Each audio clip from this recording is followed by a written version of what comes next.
characters. What's hex 18? You know, Oh gosh, cancel. cancel. Yes, It's one of the so best. Yes. we are officially canceled, Yep, we are unfortunately. officially canceled. So today I am joined by HD Moore, founder and CEO of runZero, Todd Beardsley, VP of Security Research, and our super special guest. Next slide, please. Even though he's on this picture, Jared Atkinson. Hey, Hey, Jared. how's it going? Thanks for having me. Yeah, we're super thrilled to have you, and we're here to talk to you about SpecterOps, Open Graph, Bloodhound, all that jazz. Yeah, sure. So what are all those words I just Oh said? boy. Yeah, so SpecterOps is a company. Probably the thing that we're most well known for is this tool, Bloodhound. It Mhm. started off, maybe I'll give a little background because I think as we were chatting, some of the audience might not be familiar with it. But Bloodhound is almost like Google Maps for hackers, right? So the idea is that you gain initial access into an environment, and the kind of old school way of laterally moving and trying to get to your objectives was kind of guess and check, right? You see, okay, I'm on a box. What users are on the box? Whose identity can I steal? What resources does that identity have access to? You kind of go down a path, and then eventually you might hit a dead end, and then you're like, gosh, do I need to go all the way back to the beginning? Do I take one step back? How do I do this? We Mm-hmm. found that if you gather all that information at the very beginning, you can start to build a graph, and then you could ask questions just like you would in Google Maps. I'm at point A. I want to go to point B. Can you show me the different routes that I have available to me, and maybe what the OPSEC considerations are, what the different techniques that I need to use to move from along that route. And so we kind of go that direction. Later on, we created Bloodhound Enterprise, which is kind of trying to flip that on its head. The first one was a red team tool. Now we have the enterprise version, which is for the kind of like the defenders, the identity management team, which helps them to identify. You don't necessarily know where the attacker is going to start, but you know where they're trying to go, or at least what you care Mm-hmm. about in your environment. What are all the different routes that they can take, and what are the choke points that if you were to change those configurations, you can eliminate those attack paths and Mhm. stop them from getting access to those systems. That's rad, and I am under the impression you Oh have a boy. demo. Sure, sure. Yeah, let me We are pull. tempting fate. Yeah. A Okay. live, not recorded demo. I've Maybe stopped so. sharing. So one of the things that got us really interested in kind of having this webinar is HD. We released this Open Graph, so Bloodhound Open Graph. So maybe a little bit more background is that Mhm. originally Bloodhound was focused on Active Directory in particular, and then Mhm. we eventually added Azure, or now Microsoft Intra, to show kind of the relationship between Active Directory and Intra and how you can move from on-prem into the cloud and that kind of thing. Uh, Recently we released something called Bloodhound Open Graph, which allowed you to expand the Bloodhound graph, this map, so to speak, into Mhm. any platform that you want, right? And you can start adding nodes and edges and all kinds of different things. The reason why this became really interesting in our relationship is HD had built a Open Graph extensions, we call it, for runZero, um, called runZeroHound, and we could get into that in a second. But I have kind of a little demo that we can show of a GitHub Enterprise version of this. So I'm going to go ahead and share my screen. So this is a Bloodhound Enterprise instance, but everything I'm showing is available in Bloodhound Community Edition, which is the free and open source kind of red team tool set. So Okay. what we're showing here is we have a GitHub user, Harmjoy. So that's Will Schroeder, one of our colleagues at SpecterOps. And we're able to kind of map out an attack path to write to two different repositories. So this is just like a test instance. So there's two random repositories, but we're able to say Harmjoy is an owner of this Spectre test organization in GitHub Okay. that has this administrative role over every repo in the organization, and that means that we have write access, this write repo contents permission on these two different repositories. Kind of the place where this starts to get really interesting is what we call hybrid edges. And Mhm. this is where we take a user in this case, Intra, so an Azure user, who is synced to via SSO this Harmjoy user in GitHub. And so that means that if I have control of your Intra account, I have Mhm. control of your GitHub account. And therefore, because this GitHub account happens to be an owner of our GitHub organization, that means I have control of your overarching GitHub organization. That kind of gets even more crazy when you start to think about, okay, well, what are the chances that you're going to get access to this W Schroeder Intra account? Well, the Mhm. reality is that that is also set up in such a way that there are attack paths from AD users. So if you get access to this Garrett user in Mhm. AD, it's synced to a G Miller user in Intra, which then has attack paths to take over this W Schroeder user, which then downstream gives us access to GitHub. But the interesting thing is that in this case, we see that the authenticated users group in this AD on-prem environment has the ability to take over the domain and then take over, Garrett or Jack, and then get access to GitHub. So there's all these interconnections between these different systems, which then allow attackers to kind of navigate their way through that. I think in the like kind of typical red team space, a lot of us are familiar with this in kind of like an anecdotal, or like a lot of us have compromised a computer, stolen a browser cookie, or stolen a session, and kind of gotten access from that perspective. But this kind of maps it out in a predictable way to where you could ask these questions in advance and know where you're going to go. So like there's no like artifact in one of these very far left, entities that tells you like, oh, and by the way, this thing is also controls this GitHub account, which controls so there's no like obvious thing for the user, right? Nor in a normal case, right? That's right. That's right. How do you, so in order for this to work, like, you have to know like all the RBAC controls, right? That's right. That's right. Yeah. Okay.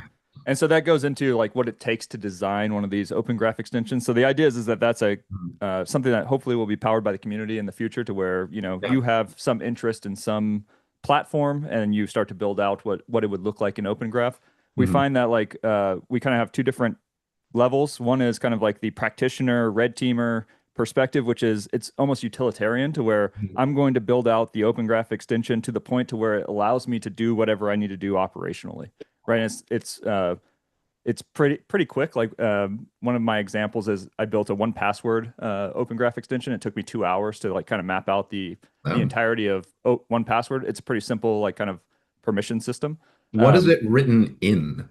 The 1Password one, I'm actually just using 1Password CLI, so it's not necessarily the most. It's probably not the most like. So you can just shell script to victory with this. Yeah. All right, awesome. GitHub is written in PowerShell. The AD stuff is written in C#. There's it. So you're not pinned to like any particular language. That's right. That's right. Anything like that. Okay. Yep. And maybe to go into it, this is just a list. I think this has been out for like 3 months or something. But these are the different, we have a library to where we produce open graph extensions and we put them there. You'll see the SpecterOps logo kind of associated with those. But then we also have community contributions. So like here's runZeroHound, right? And I've heard of that.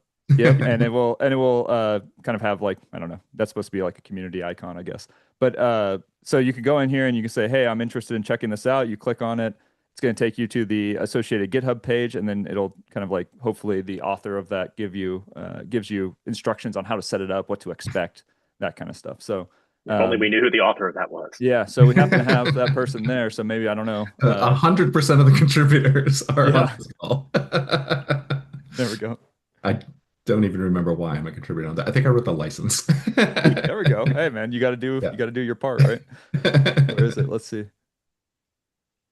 Nope. No. Okay. Well, then I have no idea what I could try. I don't remember. The security reporting document, I believe. Ah, yes, that sounds like there me. We go. There we go. Nope. Yeah. Anyway. Alrighty. Yeah, so it's really cool, and like just with everything, like we have different levels of contribution. So like this MS SQL one is one that our research team built out, and they have lots of experience in red teams and kind of like finding out MS SQL related tradecraft. And so that's a pretty robust one. I talked about 1Password up here. I built that in 2 hours, so I wouldn't necessarily say that that's like guaranteed to be perfect, right? So it's kind of an open source kind of deal, to where it's like you kind of get what you pay for. Hopefully some of them are going to be a little bit more robust and we're going to stand by them. But and if there are bugs, like you have a whole GitHub. Yeah, exactly. Yeah, so help us out if you find a new escalation in Jamf, for instance. Feel free to report that as an issue, or maybe make a pull request, and we'd be happy to integrate that into the overarching extension. All right, I have a real dopey question for you, Jared. Sure. So I have you. So people will say out loud, you have said Bloodhound and Open Graph. What is the difference between the two? Like, why are there two different words? Yep. So Bloodhound is just the application that allows us to graph these relationships, right? So we're interacting in the Bloodhound application right now. Okay. Open Graph is basically the mechanism that allows us to extend the coverage of the map, right? Okay. So traditionally with AD and Intra, those were kind of like hard coded baked into the platform. And then adding like we actually with GitHub was kind of the first extension that we tried to add outside of that environment. And it took us a lot of work because we were writing that in Go, and there was all kinds of different ways that you had to hard code things, and it just took us forever. And we realized, okay, this is not extensible. This is not something that the communities going to want to get involved in. And so Open Graph is just the manner, like the schema for how we represent this. So we have a whole section in our docs on Open Graph. We define what the schema looks like. So in order to participate with Open Graph, you have to produce a payload. That payload is going to have essentially nodes and edges, and then nodes are going to be defined in a certain way to where they have like a type, right? So the type is going to be a GitHub user, for instance, and then it's going to have properties associated with it. So like what's the user's name, so on and so forth. Edges are going to basically have the type of edge, so like member of, for instance, and then it's going to have a source and destination node that just creates that relationship between them. So that's kind of Open Graph is just the capability to extend the graph in whatever direction you want. We've even had people that have used Open Graph for non-security use cases. I think we had somebody who worked in higher education, and they were using some enrollment system, and they were able to like track what students had what requirements and who was enrolled in what class and that kind of thing. So pretty interesting. Not necessarily the first thing I would think of, but I think there's utility in being able to get out of the Excel mindset, right? Not everything's best kind of viewed in a spreadsheet. Word. But I love spreadsheets. Yeah. Do you have a question, Rob? No? Oh, I just said word because it was okay. Someone from the chat has asked, is dazzled. They have stars in their eyes. They want to play Open Graph. Is there like video or documentation or training or anything like that on good question. Right now, probably the best way to get working on Open Graph is through the Bloodhound Slack. So we have like the Bloodhound HQ Slack. What is it? A channel or Slack room or whatever it is? Slack workspace, I think. Yeah, workspace. Okay, and then and in theory, somebody could build Open Graph for Slack, and then you can see who has access to what channels and all that kind of stuff. But we have a Open Graph channel within that Slack workspace, and people can ask questions, and our engineers and our team will kind of like help to answer those. In fact, I think HD, we had a lot of good interactions in there while you were building runZeroHound. And that's open, easy to find, and all that. Yep. Cool. I could try to figure out what the. Don't worry about it right now. Okay, cool. Yeah. My favorite thing is someone actually built an Open Graph connector for Bloodhound, so you can actually do attack path analysis of your Bloodhound users in it. Yeah. So the meta, it's like the exhibit meme, right? Yeah. Yeah. Yo, dog. Yeah. Well, Yo, dag. Thank you. I'll stop with the math jokes. Speaking of interesting implementations of Open Graph, let me reshare my screen. There we go. We've got some exciting stuff cooking at runZero. Due in very large part to one HD Moore. And the entire Open Graph team, and the entire Open Graph team, SpecterOps and Jared. Yes. A cast of thousands. Cool. So this is a thing I've been wanting to build forever. I love what the Bloodhound team does. I love kind of the way they look at the kind of risk management perspective and the continuous monitoring side. Said, hey, there's a bunch of cool things we want to do for runZero for users, but let's start just playing around in the ecosystem and see where we land. So I got excited about seeing the docs and figured it was a good chance not just for us to produce a tool for converting runZero data to Bloodhound Open Graph data, but also for providing some just general open source libraries for working with runZero data at scale. So if you want to build something to generate nodes and edges in any other graph or library, like it's 99% already done in the code that we publish, you can just change like what kind of JSON you spit out, and you can put it into Gephi or whatever you like to. So while we think of like Bloodhound Open Graph as like the playground for this stuff, all the outputs of this will go back into the product one direction. We'll put it back the other way. We'll find better ways to link it together. So I'll kind of talk through kind of our thought process for it, and then kind of where the next steps land and where that kind of ties back into the SpecterOps team. Cool. So next slide, please. So, there's the, very common saying that, defenders think in lists, attackers think in graphs. That's true, but everyone starts off with a list, right? You have to figure out what you have, figure out what's important. You don't necessarily know how it all interacts yet, but you do know here's how much stuff I have, or at least here's the stuff I know so far. So we Mhm. typically start off with this kind of view in runZero of like, here's all your stuff. Like you've got these devices, you've got these systems, they're in these networks, they're connected these ways. But we wanted to start offering some different views into that. Like, next slide, please. So for example, if you want to look at the layer two side, we've got a network, topology graph, which goes through and does everything from like ARP cache dumping. It'll actually dump the ARP cache of your printer to narc out other devices nearby and then tell you how they're connected. So like we don't just enumerate your switches and stuff. We'll yank topology data out of anything we can steal from. I very much enjoy your very low opinion of the character of your printer. Like, it's a filthy rat. Yeah, there's nothing your printer is doing that's ethical or moral, especially if it's, not a brother printer. It's probably charging you by the ink or something like that, right? All right, so generally the idea is you can look at this map by VLAN, by MAC, by switch. You can find devices that are connected to your switch, but that you haven't found through layer three yet. And so this is an okay graph. It's been there for a while. I just want to make sure folks are aware of kind of how we started. And then we kind of went to the next step, which is like, let's go look at the logical layer instead. And that'd be the next slide. So in this one, we look at, we identify all the multi-home machines across the entire environment, and then we show, given that this machine is multi-homed, how can you pivot through the environment through that machine? So you've got things that are intentionally a firewall, like that open sense box in the middle. That was supposed to be the thing that connects all the parts. It is a firewall. That's its job. But nearly anything else that has more than two legs coming off it is probably an accident and probably not intentional. Mhm. It's, for example, this John's iPhone machine is actually my laptop because I call it an iPhone to confuse people. And it has a wireless card and an Ethernet card on at the same time. So effectively, I am a gateway, I am a bridge between the wireless network and the wired network because I'm connected to both at the same time. And we figure that out remotely, unauthenticated, all that fun stuff. So you can kind of look at this graph. This basically says, like, can you come from the internet to a particular subnet, to a machine, to another subnet? And it starts to feel a little bit more like SpecterOps kind of Bloodhound stuff. It's not quite the same thing. We do have some route path tracing, but it's not quite the same stuff.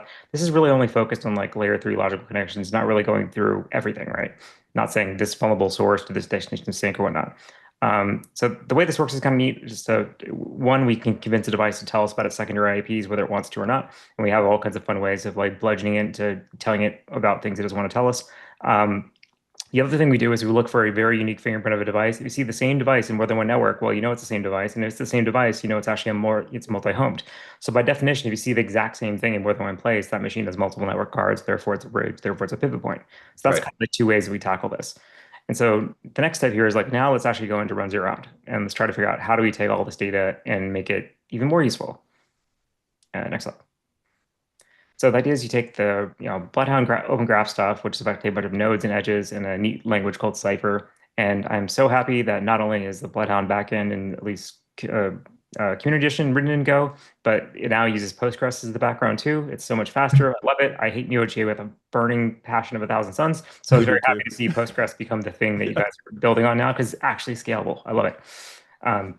So if you haven't played with Bloodhound since they've gone with the PG driver, switch immediately. It's the best thing ever. There are some small limitations to the Cypher queries, but it's great. So the neat thing about this is we took a bunch of different parts of the runZero asset visibility. We took the asset stuff, its integrations, its addresses, its MACs, subnets, VLANs, all that, broke them all out into different nodes, put together some edges to connect them all together. So you can say, is this device in the subnet? Is that subnet part of this VLAN? Is this VLAN connected to another host? Can I connect from A to B to C to D to get to someplace? And so it kind of puts together all the little parts. You can start doing really neat analysis. And the way you do it today is you just dump your asset inventory as a JSON-L from the inventory. Then you run this tool on it, which is open source, converts it all to another JSON file. You upload that into Bloodhound, and you can play with it. And of course, you can modify that to generate any other kind of graph you want to generate. Next slide. So the most kind of clear-cut thing is there any path from the internet to a machine with Windows with RDP? And what this really demonstrates is that you can say, first look for a network, and then if that network has a subnet, and that subnet has a another network inside of it, and that subnet then contains a different asset, and then you start doing different criteria of each different hop. Like, is the first subnet a public IP space? Is it 0/0? Second one is an IPv4. Third one, this A1 is the asset that we're actually getting to. Does it have an IP address in the 10net? This is not a great way to do it, but just kind of a quick hack. And then lastly, does it have a serverless protocol containing RDP? So does it run Windows remote desktop? And sure enough, we can say, here's a direct path from the internet through this middle network here to this asset. And it does the thing. It's not super exciting, but it gives you an idea of like how you go about building these filters. Next. So getting a little more exciting with this, we're going to look at what are the types of questions you can't answer with a list? So you can obviously say like, show me a device that is on the internet that has, RDP. That's straightforward. You can do that with a list no matter what. But what if you don't know very much about the network? What if you're doing a merger and acquisition and you've never seen this network before in your life? You don't know which one is the guest wireless network. You don't know how it's configured. You really have no knowledge whatsoever. So ignore the poor typo here, but effectively, what we do instead is say, okay, we don't know anything about this network at all, but we have all the scan data for it. Let's go find every network that has a BYOD device. Is it an Apple? Is it an Android? Is it a device that generally should be on a guest wireless network only and not in some secure or otherwise, facility that's important? And does it overlap with a subnet that also contains a device running BACnet or Modbus? So is there any network whatsoever where you've got a BYOD device and an ICS control? And that's a pretty good example of like a thing where you don't have to know anything at all about the network, but you can now determine if there's badness just by looking for the relative behaviors of these assets. So the cool thing about this is it also tell you what are the networks where your BYD assets are in. So in this case, we know 192.168.0 has John's iPhone, and we also know that there's an APC device with a Modbus port open in the same subnet. So it's a really kind of neat way to do it. This is a really simple example. You can do infinite change. You can crawl all kinds of cool paths in the environment. But we're really trying to, try to figure out what are the questions you can only answer from comparing two devices together and then all the paths between them that you can't answer through a list. And this is one of the ones we came up with. But we'd love to hear kind of what are the questions you have about your environment that you'd love to be able to solve through this type of analysis. So this particular example, right? Like you've got an iPhone on the same network as your, factory floor, basically. Mhm. Like I assume like we've run into cases where like that is a defined no-no in whatever the security policy is. Is that accurate? Because Of like course, almost by definition, right? So yeah, but you wouldn't know that that network is supposed to be OT only right, or supposed to be BYOD only unless you knew a bunch about it ahead of time. So if you right. don't know anything about the network, how do you still determine it based on the relationship? Yeah. Yeah, no, this is pretty cool. Like, I really like alerting on this kind of thing. So, like, even if you have a security policy in your enterprise and you've written it yourself because, I don't know, you're a masochist and you haven't boilerplated it from somewhere else, this is the kind of finding you can really surface saying, like, hey, did you know this is a bad idea? Because, like, I imagine there's going to be a lot of cases where that happens because, like, the pump is underground and I still need my iPhone to be able to do iPhone. I have to play my Candy Crush or something. And so I'm going to associate to the network anyway, right? So like, I don't know. I think that's really neat. So,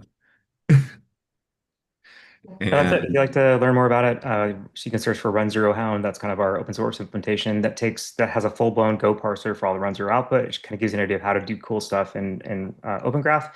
Where we'd Mhm. like to go next is really, I don't want to say waiting on the Open Graph team, but is something we're kind of looking for the ecosystem to get a little further along with, which is how do we match to existing Active Directory nodes from the network side? So Mhm. can you take an existing Bloodhound enterprise with all your existing great AD data, Azure data, and then layer in your runZero data in a way that it like perfectly matches and meshes, kind of gives you a multi-dimensional analysis of that, including credentials to network, back to credential again, and vice versa. And some of that's been coming up in the examples of the multiple Open Graph stuff where you layer on like one password with Azure and so on. So we're excited to do the same thing with runZero and the kind of core Bloodhound enterprise data. That's one thing that I think is going to be so cool is right now we're fairly agnostic on the network layer, I would say, to where we just kind of assume everything's accessible. And we definitely on the enterprise side have some customers who are like, hey, you're showing that there's this finding, this problem with the permission structure, but we have these network controls that are in place that kind of make it to where that's a false positive. Even though it shows from a permission perspective that it's not a good thing. It's not necessarily actually a problem for us because we have these other kind of superseding controls that are in place. It'd be really cool to kind of integrate this. But yeah, there's currently the way that you draw the edges are limited to things right now. It's limited to the object ID. In the case of like an Active Directory computer, the object ID is going to be the SID for the computer, or the name, which is going to be like the display name for the computer. And so, for instance, if the thing that you're relating is an IP address, for instance, uh, Open Graph is not sufficiently open, if that makes sense, Mhm. for drawing the relationship between the IP address. I think there's probably some complexity in that, in the sense that like IP addresses change, or even names are not necessarily guaranteed to be unique, and so we're trying to kind of like struggle and figure out what the best way is to handle that for people. But sometimes it's good just to be as open as possible, let people make those mistakes and kind of figure it out as we go. So I expect that will become more robust in the not too distant future. One cool technique in the meantime that was, I forgot who suggested it on the channel, but instead of directly linking one node to another type of node, you have both nodes linked to an intermediate node instead. So you can have like a AD node create a sub hostname node that's more generic, like my hostname is blah in a different form. And then you can have like runZero then match that hostname node without having to match directly to the AD node. So there's little things like that that we're looking at for smoothing it out. It'll add extra hops, but it'll make some of the linkage a little easier to follow. Yeah, we run into this situation to where multiple nodes or the same asset appears as multiple nodes in a graph. Like our example would be you have AD computer that's also an intra-device, which is also an Intune client, which is an SCCM client, which is a like ESXi VM, or I saw Proxmox in one of your examples, right? So it could be a Proxmox VM. And so it's like all these, it's like if I get control of any of these, and I actually have control of all of them. And so there needs to be this kind of intermediary thing that allows me to understand that relationship.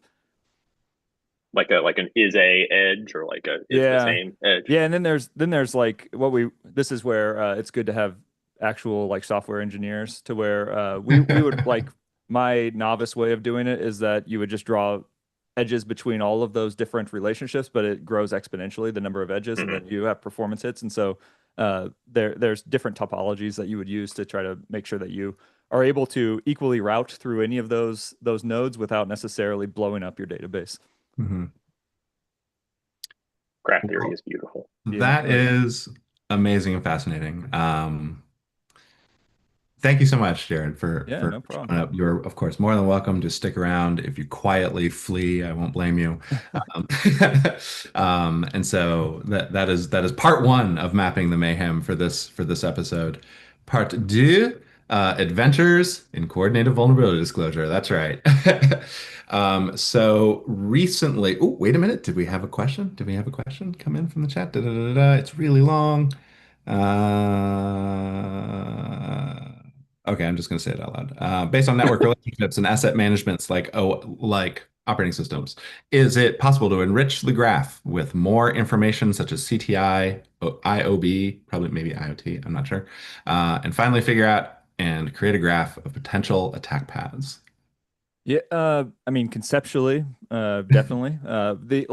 We've definitely had people that are interested in integrating vulnerability scanners, for instance, into Open Graph. And right now, for instance, we just kind of like assume that you have access in the environment in some place, and then the question is what are you going to do with that access once you have it?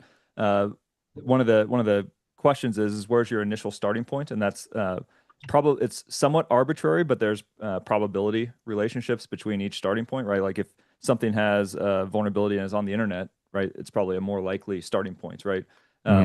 There's ideas of running phishing simulations and then like projecting probability of which users most likely to get phished based on their performance in those phishing simulations. Who knows if that actually works, or if you have a big enough sample size, I don't know. But yeah, we've also had people that have like tried to represent MITRE ATT&CK and try to get that integrated in Open Graph to where you start to see different techniques and that are plausible based on kind of the relationships between nodes and things of that nature. So yeah, I think there is a good way. I like to think of from the CTI angle. Imagine that you have like MITRE ATT&CK is kind of like global CTI. It's like this is the corpus of all the things that we've seen people do in the past.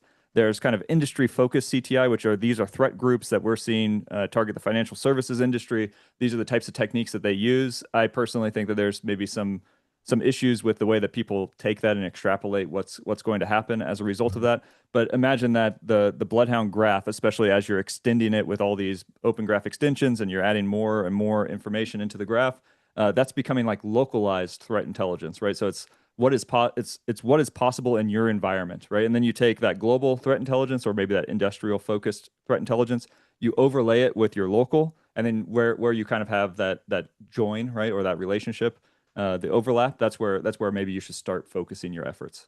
So that's kind of like the theory behind that. Cool. Thank you. All right. And if you have more questions for Jared, feel free to drop them in the chat and I'll context switch probably at a more opportune time. So feel free. And if you have questions for me, put them in the chat and Rob will interrupt me and ask me. Cool. So CVD is coordinated vulnerability disclosure. It's a practice that is near and dear to my heart. If you're the sort that watches HBO TV, there is a there's a show running right now called The Chair Company, and I've heard of it. it's fine. It's comedy, it's great. It's very much like I Think You Should Leave, but like with a plot. Um, and the first episode has the main character trying to get a hold of the chair company because his chair fell apart on him. And this got really real for me because I am spend an inordinate amount of my time trying to get a hold of companies and telling them about a problem in their product. And that's all I want to do. That's all I want. I just don't want it to happen to someone else. So the Hmm. Chair Company, season one, episode one. Um, Beyond that, I will say that CVD is definitely not one size fits all. Like I have worked on like CVD playbooks and like do this and then do this and then if this happens, do that. It's very charty. It's very flow charty. It almost never works in my experience. And so I'm going to illustrate that with a tale of two SSH vulnerabilities that Shamble found. That's how you pronounce it, I think. Um, that HT demoed back in August, but lightly redacted the details. But we've disclosed them now. And so the first one is this SSH bug in RazeCom devices. These things are basically they're like municipal routers, basically, is like the easiest way to describe them. You own this thing, you own a whole town, essentially. Usually Hmm. some rural town in Thailand or something. Um, and so the bug was the bug is immaterial. Actually, you can go read about it. Just Google the CVE number. You'll find our blog post about it and everything.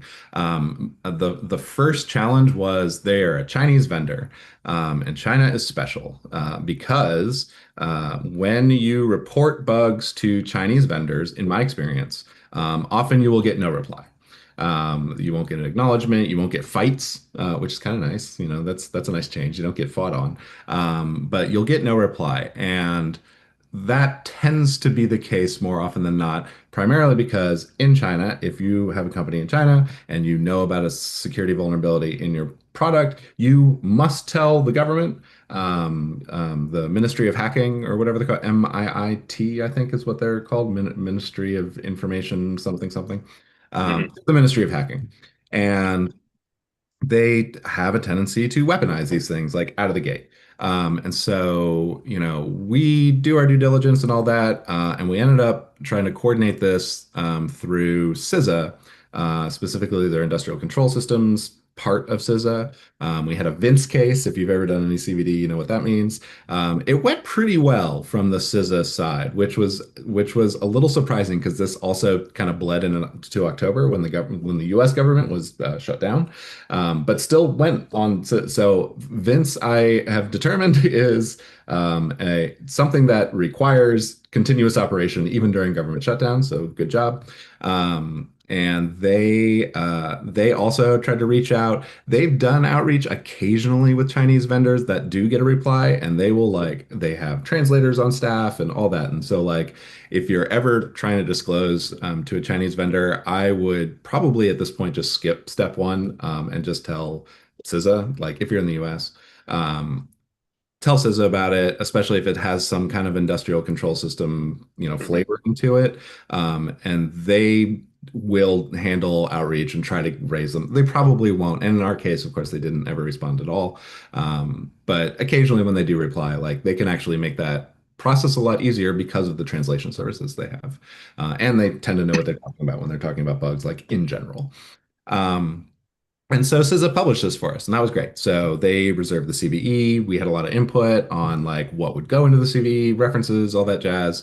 And so that ended up being fine. I would, B plus, right, on disclosure. Would have rather talked to the vendor in the general case, but it didn't happen. We had another SSH vulnerability, this time with an Italian vendor, and that was on ableist CPX series devices. Again, these are things that you SSH into and tend to get more control over other people's like entire networks. So pretty bad. We disclosed to them, and I want to say they replied like inside a day.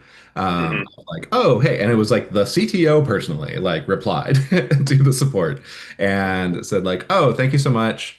Thanks for letting me know, blah blah blah. Like very responsive, very bordering on deferential. And but then we ended up getting into a conversation with them over the couple weeks of like trying to figure out why this bug was the way it was. The bug itself is kind of immaterial. But it comes down to an authentication bypass issue where if you say log me in, log me in, log me in, log me in, okay, like Oh, go on then.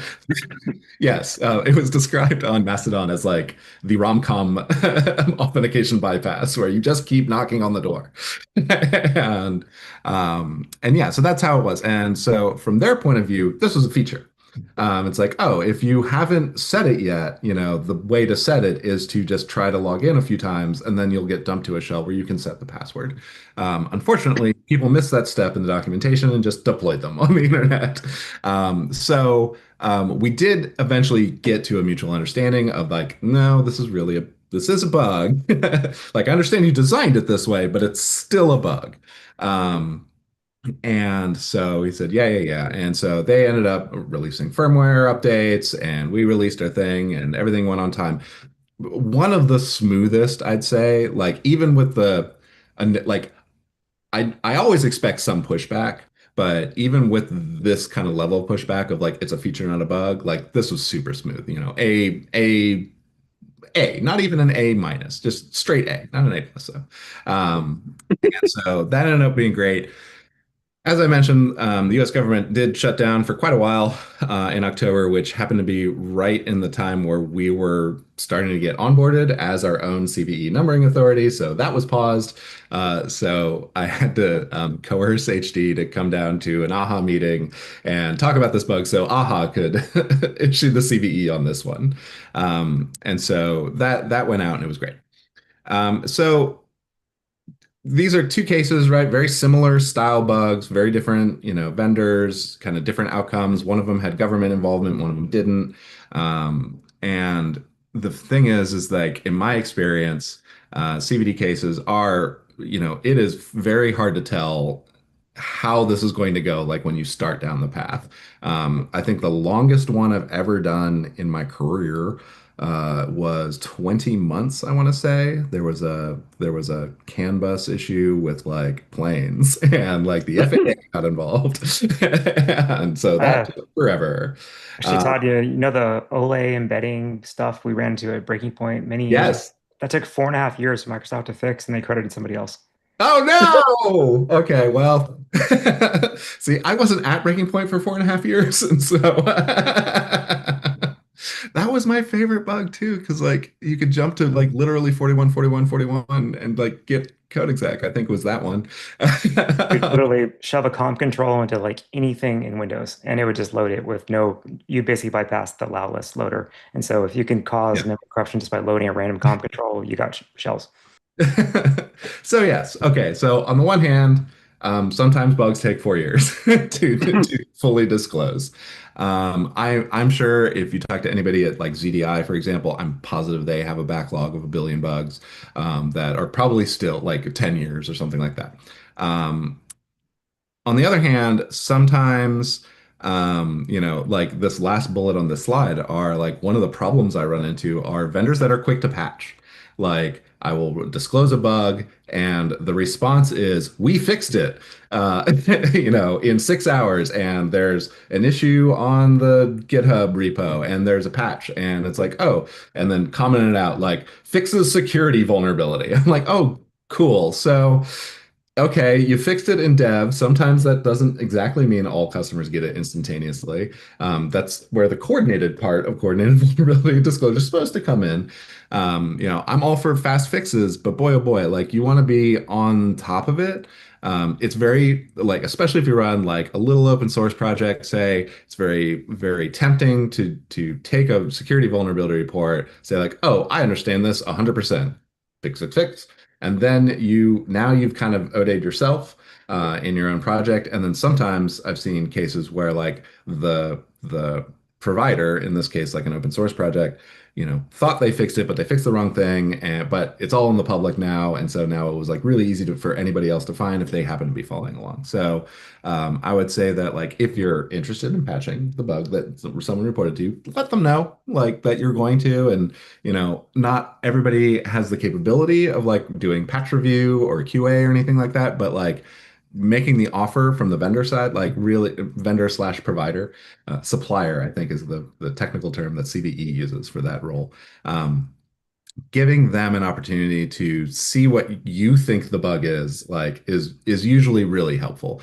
And also one of the reasons why none of this is like particularly easy to automate. I know HackerOne and BugCrowd try to automate as much as they can, but some of it of like bug understandingness, reaching that point like is difficult to automate. So just like on the tips side, I would say, being polite is far and away like the best thing you can do. Like very much like honey v vinegar, that Supreme Court case, and who gets the most flies. Like being polite, being understanding, knowing that when you're doing this, you're telling someone their baby is ugly and pointing out ideally exactly why they're ugly and how they're ugly, right? And so like being I'm not saying you have to be like nice and chipper. Like I tend to be nice and chipper about it, but you don't have to be. But like being polite and being professional, not giggling at them like in the email is probably hey, it's probably some good advice there.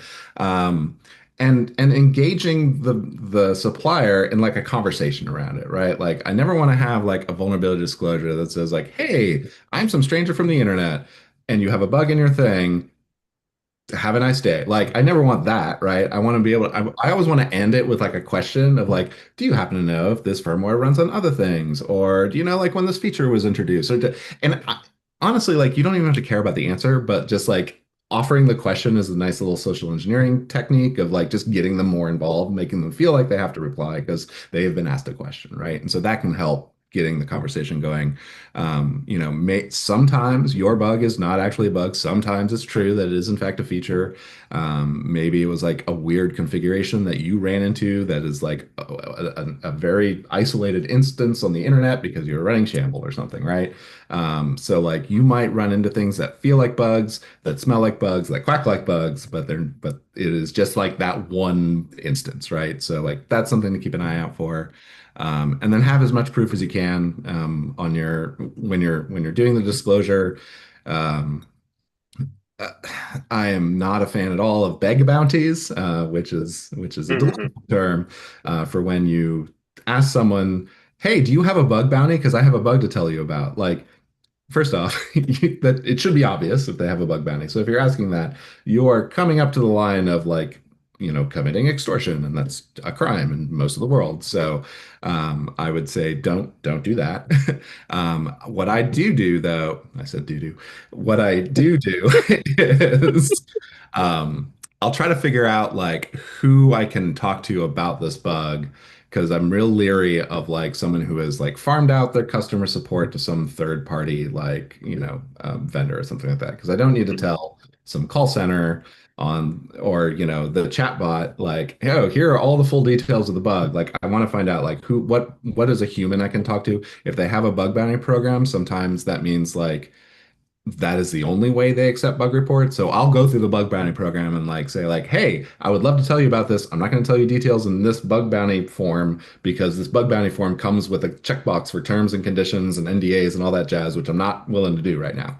But I do want to tell you about the bug. I just don't, and you don't have to pay me or anything, right? If you want to get paid for your stuff, great, more power to you. Go through bug bounties, but don't ask people if they have bug bounties when you have the bug. Like do some homework first. Yes, So, Rob. Todd, there's a question in chat related to whether you get paid or not. What are your thoughts on asking the researcher to verify the fix Mhm. after the vendor fixes it?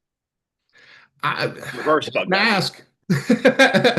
A lot of times, like researchers will, I would say, I don't know, maybe 50, 60% of the time, the researcher has the capability of verifying the fix, or at least, but they're already blinkered on how they think the vulnerability is, right? And so, like, even if you're asking the original researcher to verify fixes, which is a normal thing to do, to at least ask, right? And researchers will sometimes do it. Maybe if it's a condition of the bug bounty, like that, like Mhm. be clear about that in the terms. Um, but for verifying the fix, like what the researcher may end up doing is verifying that your fix fixes what they saw on the bug, right? And so it Mhm. may be something more endemic. Usually, when you get a bug report like this, I mean, in the ideal, this never happens in the real world. I don't even know why I said usually. Ideally, you go through some code review, like Mhm. in and around that area to see if you have other ones, right?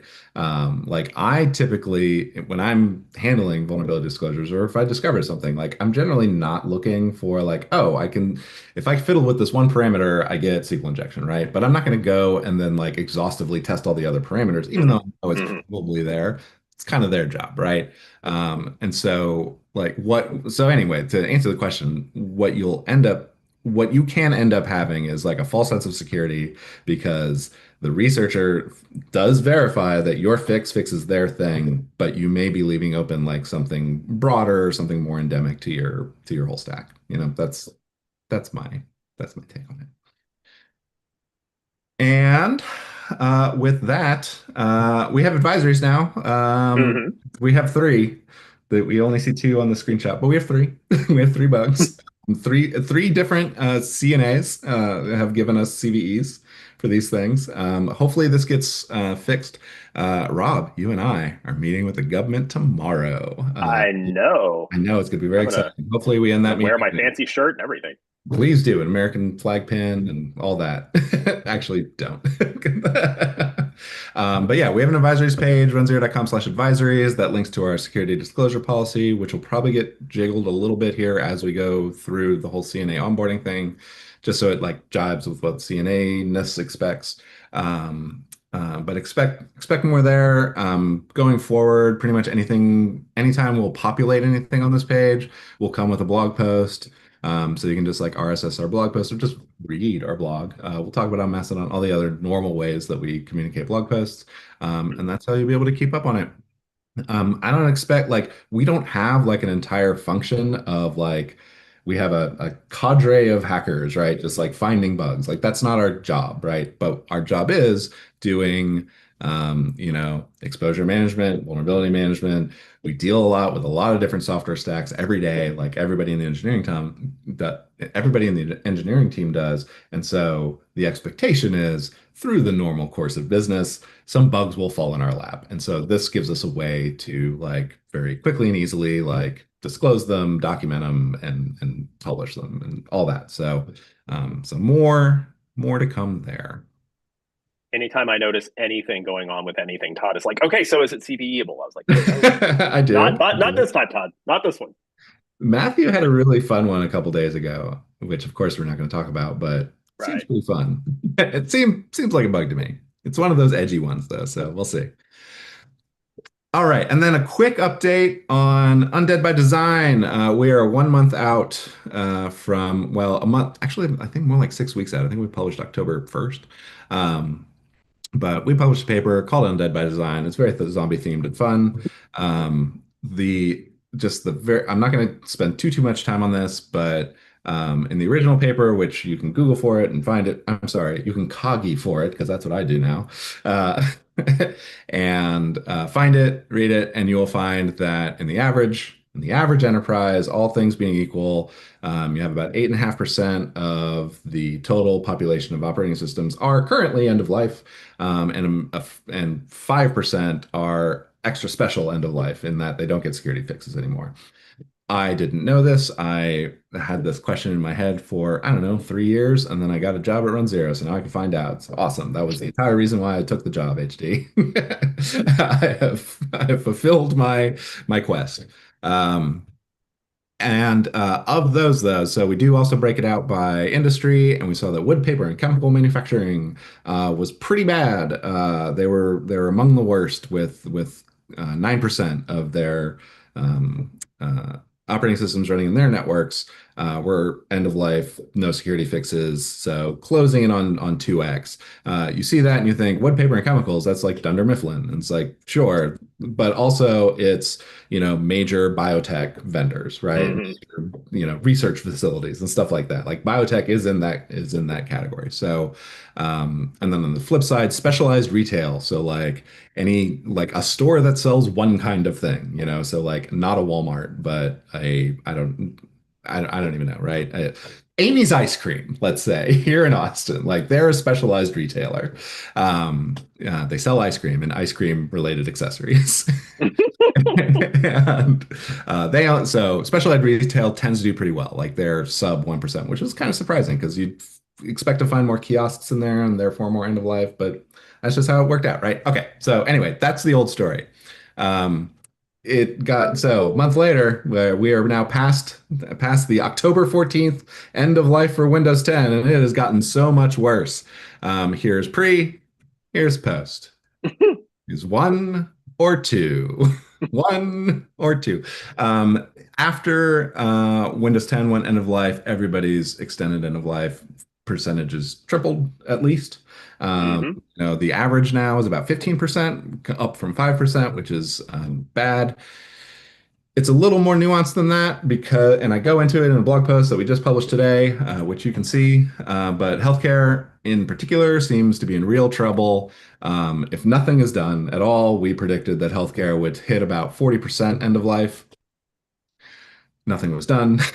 So, and what we see now is that just around, depending on how you count, between like 39 and 42% of all healthcare is currently end of life, almost entirely because of Windows 10 in particular. So that's not great. As I said in the blog post, as a biological entity, I do avail of myself of healthcare services from time to time. This does not fill me with joy, especially Mhm. the next month and a half, I'd say. Like this is gonna get out of hand pretty quick. Mhm. So, if you're within the sound of my voice and you work in healthcare IT, please, please, pretty please, at least get a handle on where your end of life stuff is. Is it network? Maybe use Bloodhound to find out if it's There you reachable from go. the internet. Um, of course, end of life does not mean beginning of apocalypse, right? Like that is not like when something goes end of life, especially it has only been a month. Like there are a bunch of bugs today that are unfixed on most Windows 10 machines, but they're all kind of lame. Like there was like a tranche of them. The last Microsoft Patch Tuesday had I think 63 issues. Mhm. Right? And I started counting them, and I think it was right around 58 of them like affect Windows 10. So, but they're all like no one would ever exploit these bugs, right? So, but you're going to have that month over month over month, and then eventually you're going to have a good chain. So, good luck, everybody. With that, we've got the rapid response roundup. Dun dun dun. Dun dun dun. And so these are the rapid responses of interest, things that showed up in the last month, technically since the last time we recorded this very webcast, that caught our interest more than most. And Mhm. so first off, we got ourselves a Fortinet. In fact, there is a Fortinet bug yesterday. I want to say Yesterday. midday yesterday.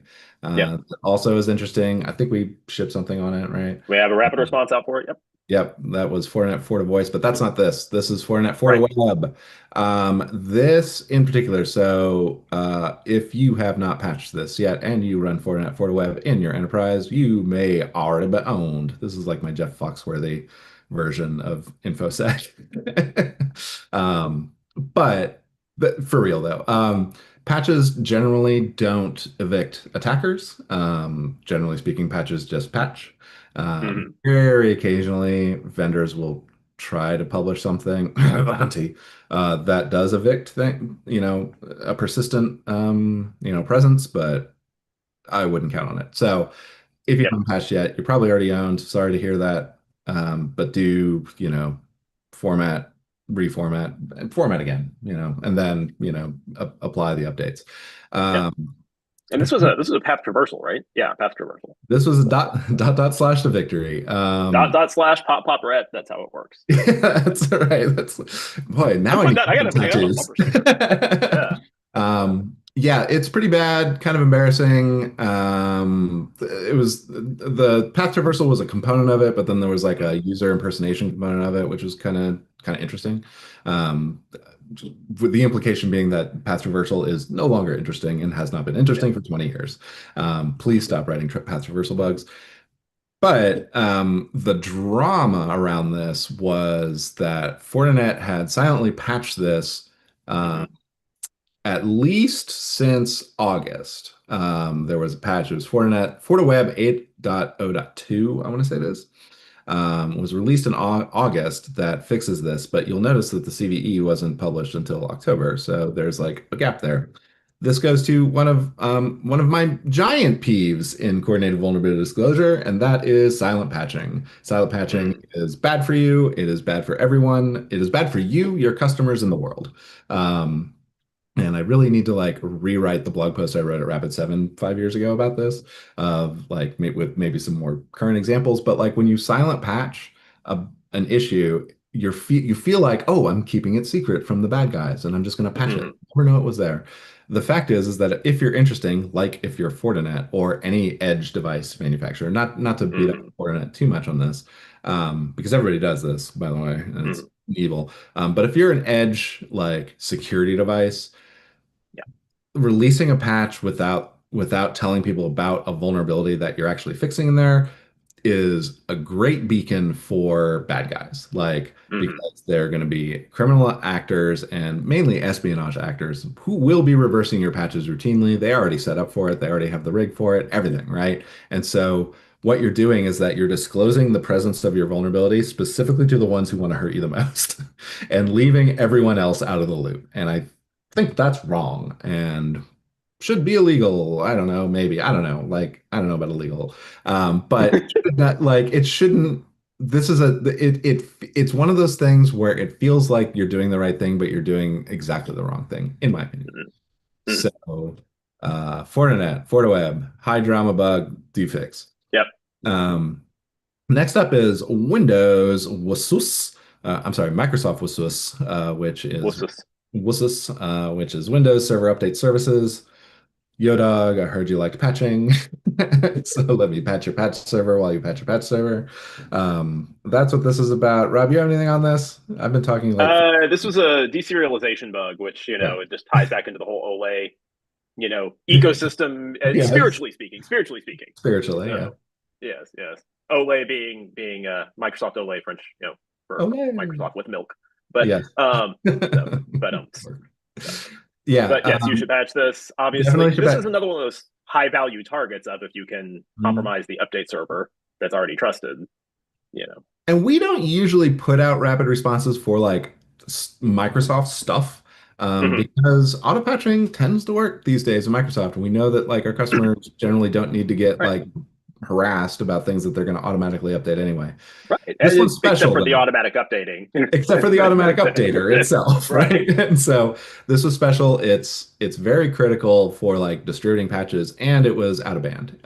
This was not part of any particular Patch Tuesday. This was just like dropped on you. It was during all of the Windows 10 end of life stuff. So like a lot of time, maybe you didn't notice it because you're a huge Windows shop and you're already dealing with that. So anyway, if you didn't notice it, please find and fix. Yes.